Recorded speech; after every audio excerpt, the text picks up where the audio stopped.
But I'm wondering if, as this is a panel on the Americas, if you guys would be willing to touch on the broader implications of Venezuela.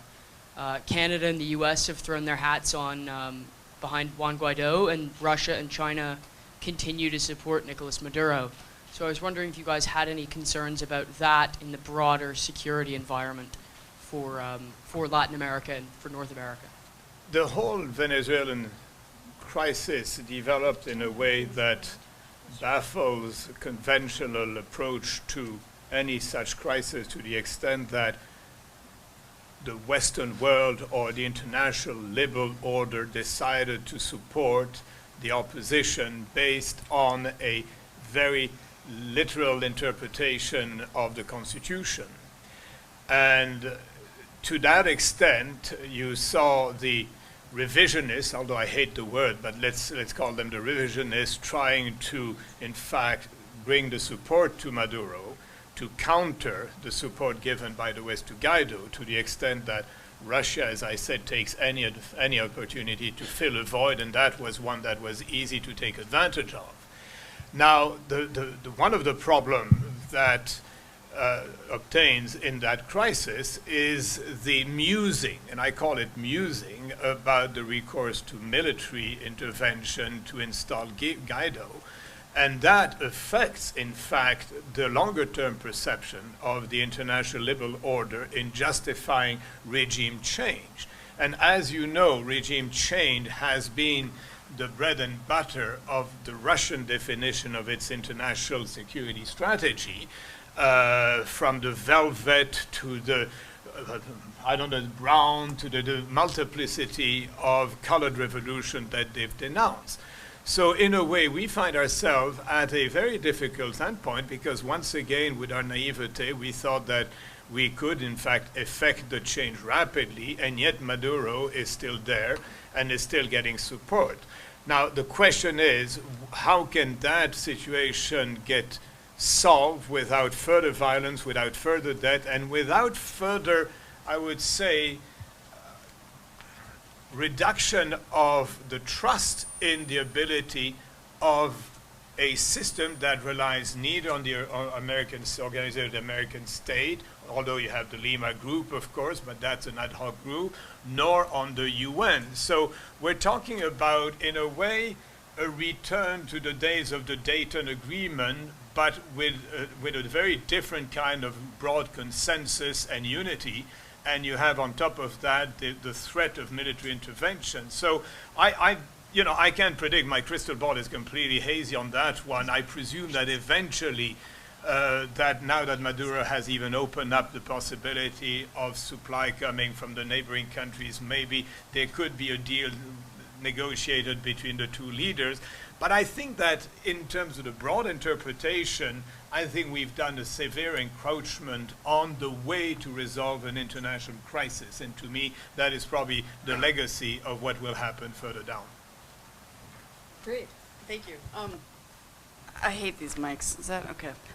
That's a great question. Thank you. I mean, I know just in the context, again, speaking of it as an outsider, but kind of from within, our end-of-year exercise, which is a required elective for some of our students, it's a U.S. Special Operations Community, a couple international partners, and they made it Venezuela-focused. So it is quite clearly on people's minds, right, especially at this space of military, diplomatic, everything else interface.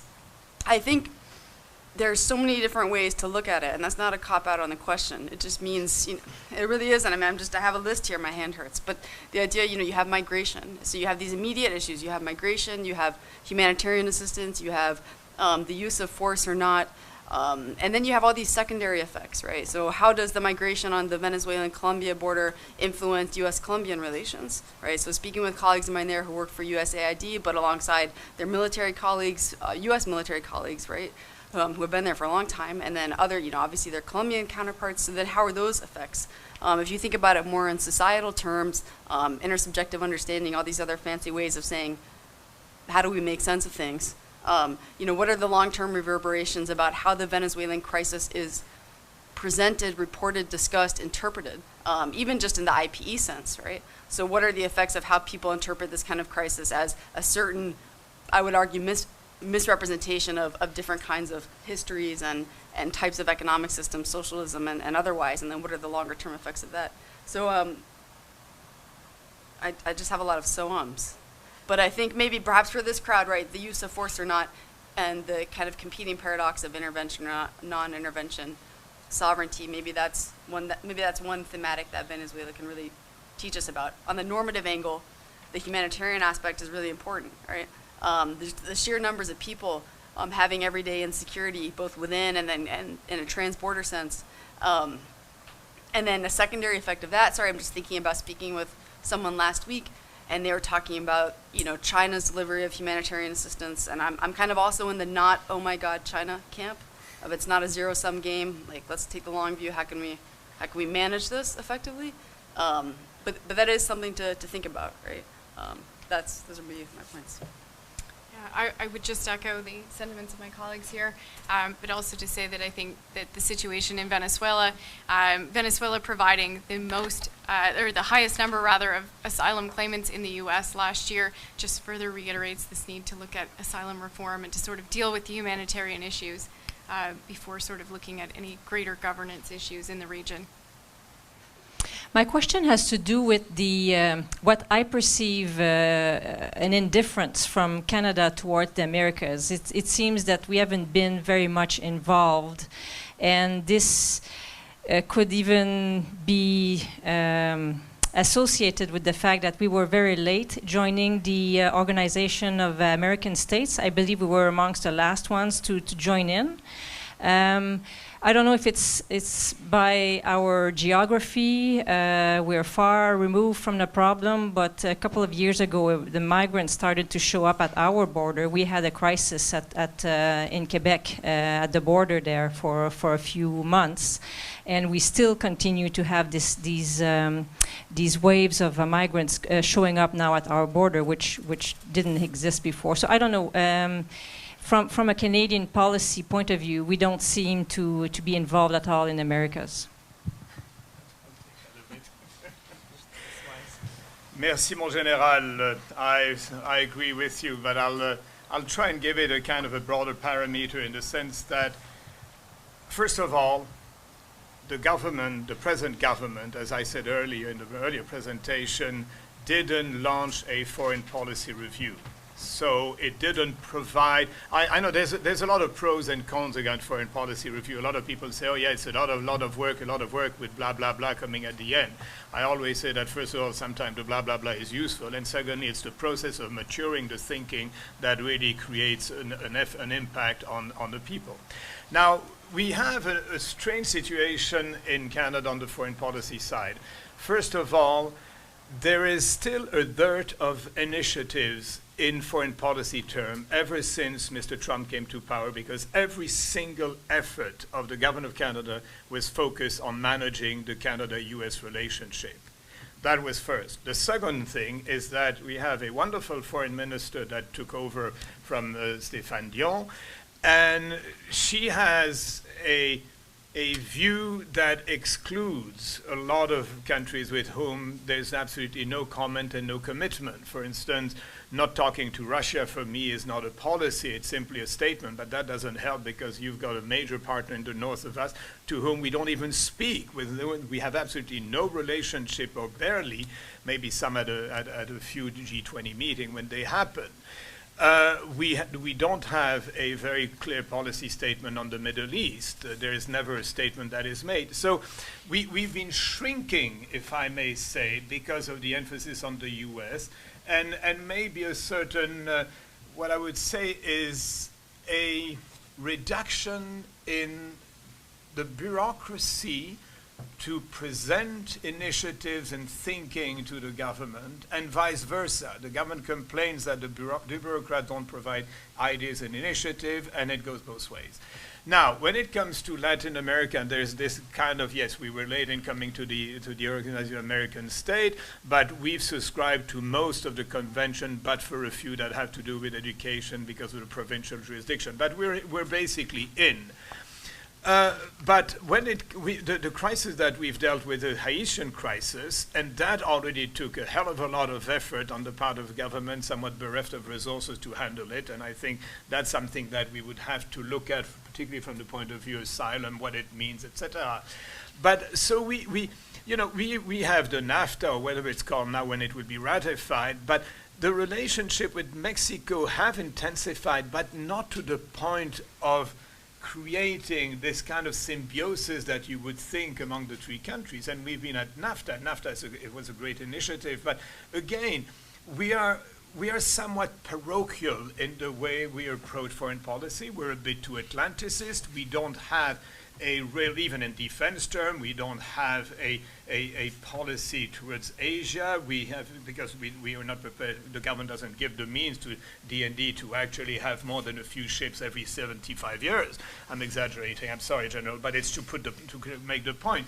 So all of that makes a kind of skewed foreign policy, which is only justified, in my view, because of the importance of Canada, US. But I think we could do much better and much more, and I think that's really the fundamental issue. But we don't know Latin America. But mind you, it's taken for granted by every other country that I've been talking to it about.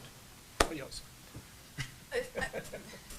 You know this much better than I do. I mean, I'll just speak to, given the audience and the entirely sensible kind of emphasis on the military side of things. I mean, the one space that I saw this kind of question coming up quite nicely was at various engagements with NORAD and U.S. Northcom, and kind of we had a couple of our kind of Mexican colleagues, scholars, and also on the practitioner side, and kind of thinking about the future of that. And one thing I heard was that not just bilateral, but the binational relationship between the U.S. and Canada, at least in those military contexts, is so primary and important that, and I'm not saying that's a negative thing, but that potentially is perhaps one of the reasons why it so far has not been, kind of echoing what you were saying as a priority, perhaps.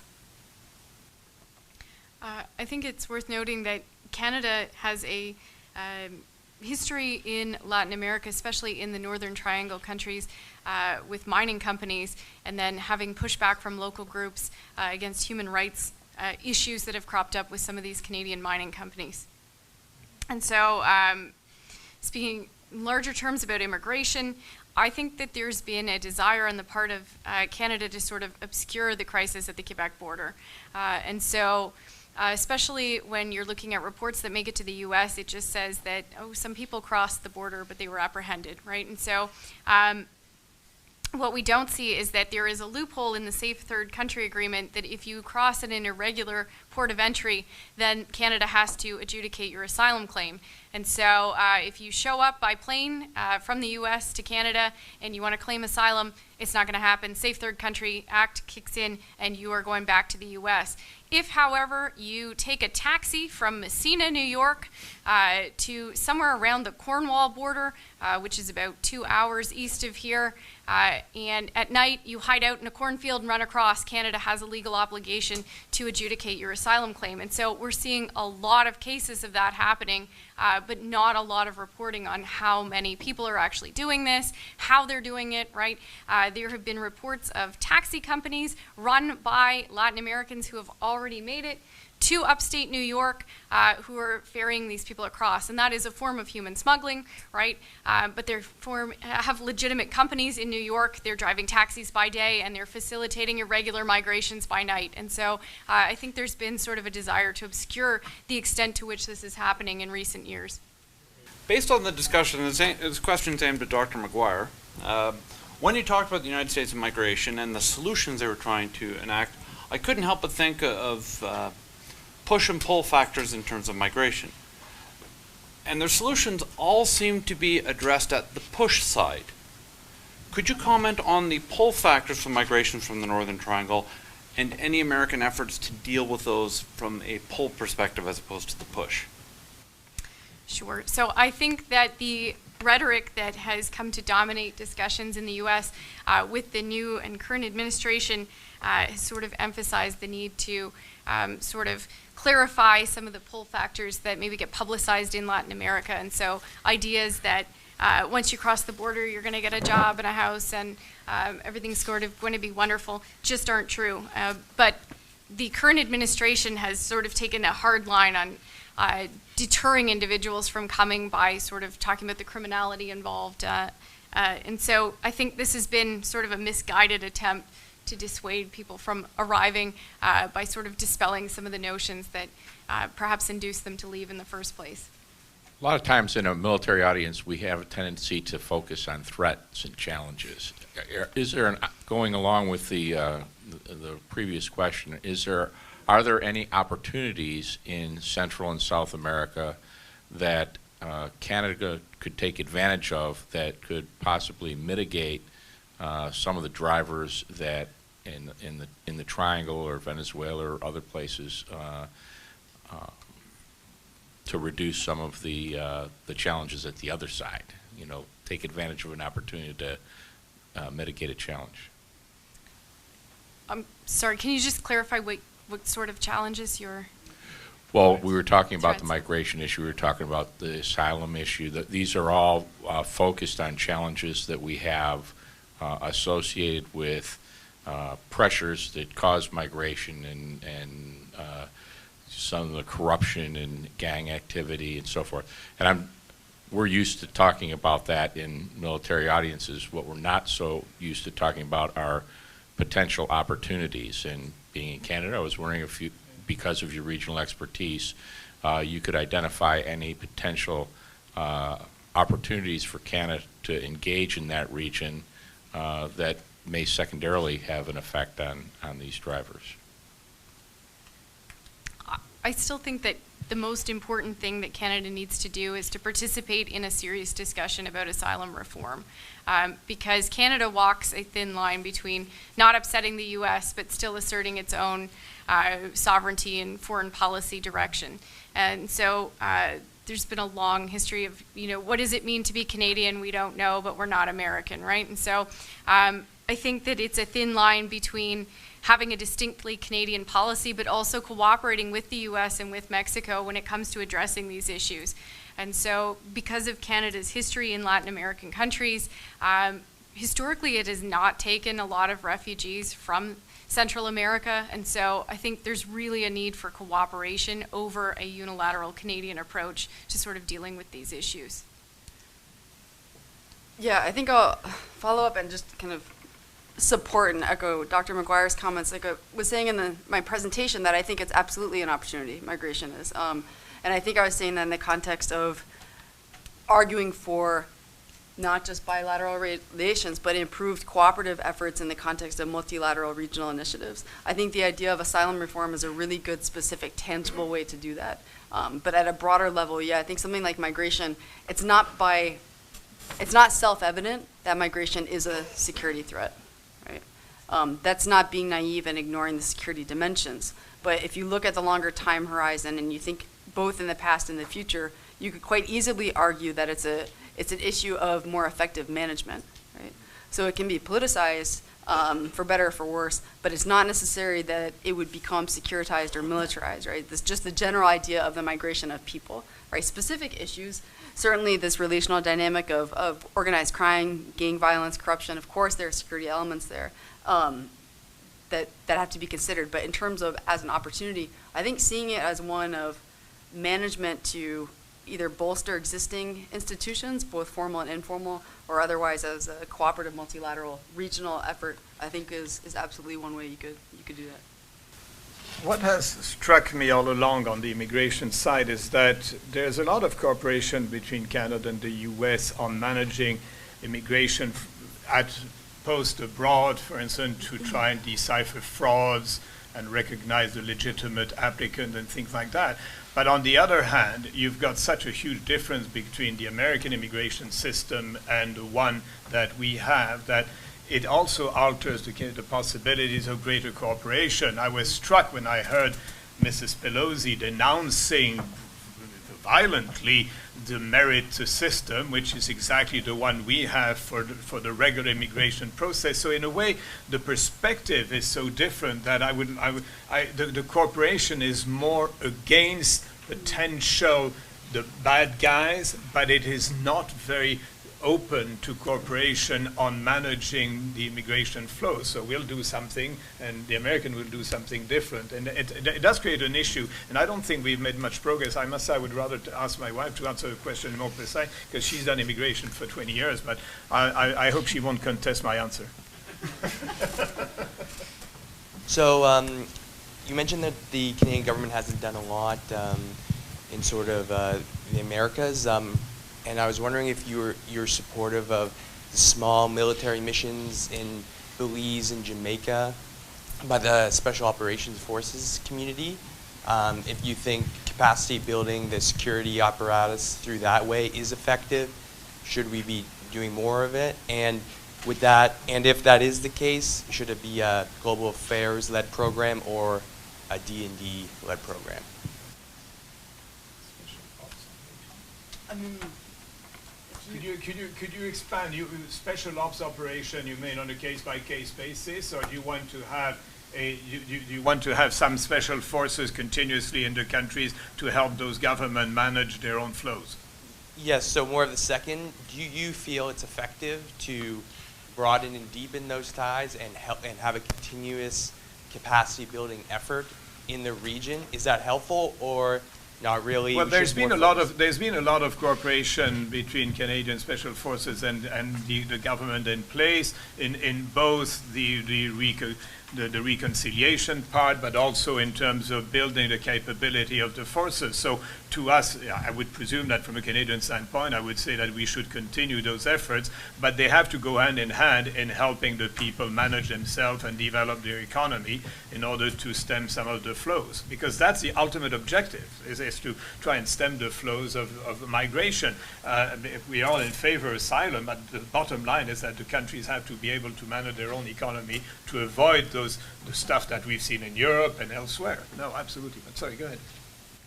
no, sorry, I never thought after doing a PhD I'd say something like, having worked at Fort Bragg and all the different, in the context of forward deployed small special operations missions to include special forces, and I'll just speak to the U.S. organizational side, but also civil affairs, information operations, these kinds of things. I think, and going back to the time horizons piece, actually, that one of the arguments would be, or one of the responses could be, maybe, but the relationships that are built, at least in terms of kind of my anecdotal on the side experience, because my research expertise isn't in that area, is there's a little bit of difficulty on maintaining those over time.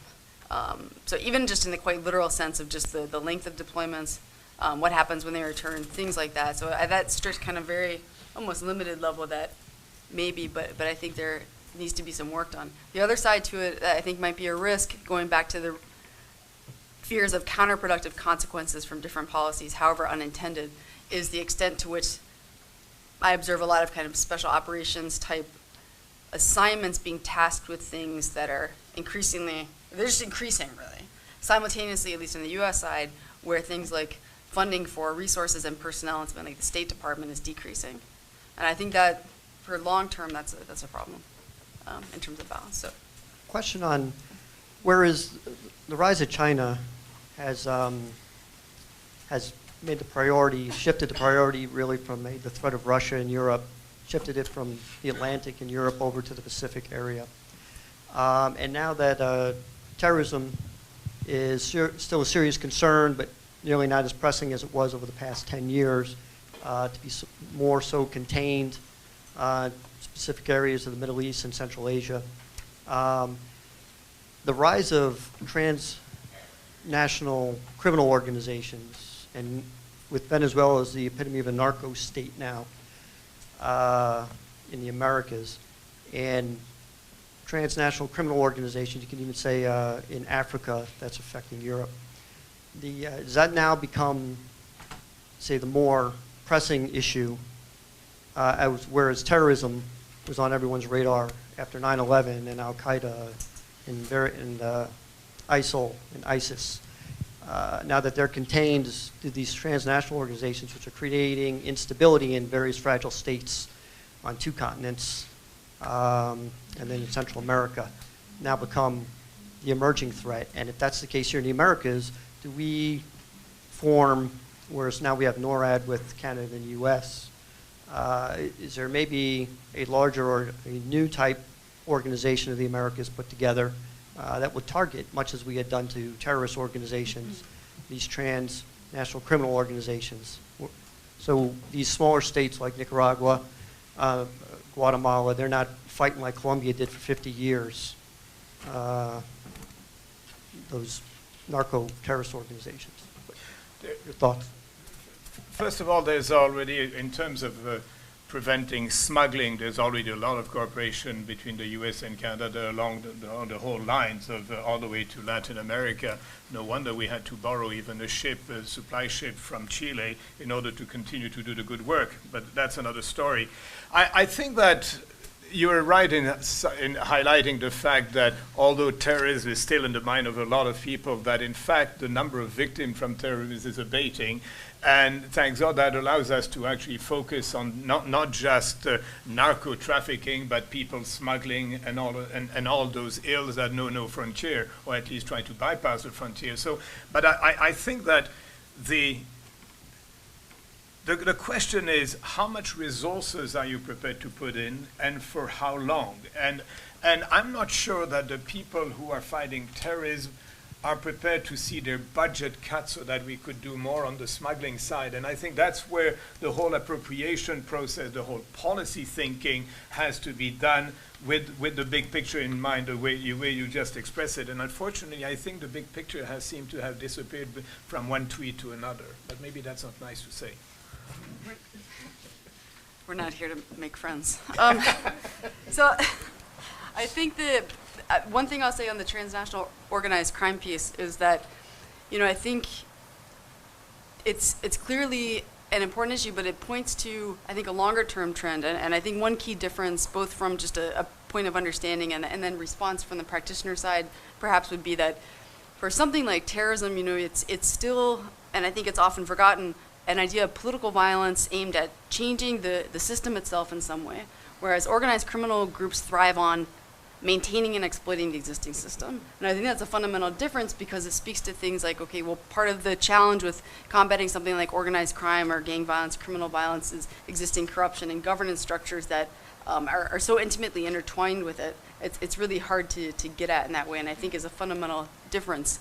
And I think I might speak a little bit to something that was said earlier in the context of intelligence sharing, and that may be a really big roadblock, not because there aren't these existing efforts, with Five Eyes or even at the law enforcement level and intel sharing between FBI and partner nation and things like that, but I think it's quite limited, and that would have to be strengthened perhaps in the context of what you're saying, but I'll leave it there. I think part of the problem in the U.S. is that we've already done the war on drugs, and that's over, right? And so, it didn't work the first time around. The public has sort of lost its appetite for the war on drugs. We've moved into combating terrorism. That plays well with voters. And so trying to link things to terrorism generates more funding, generates more public support. Public opinion has tended to skew in favor of, let's prevent the next 9/11 instead of let's prevent the next heroin crisis. And so there's this real sense that it didn't work the first time. It's not going to be publicly palatable. And so we'll try and frame this issue in a different way to sort of either link it to terrorism or to just divorce it from other security issues completely. So we saw a few years back, there were a number of news reports, especially when I was living in El Paso, about the link between transnational crime and Al-Qaeda. And so there were many news reports about how we should look out our windows and make sure that nobody in a turban was coming across the fence. And these are real news reports that we saw for several months, trying to link this transnational drug trafficking to the potential for terrorists to exploit these networks. That hasn't happened. There's been no evidence of that. But we just see that the public is just not willing to engage with the bigger issue of transnational criminal actors bringing drugs into the U.S.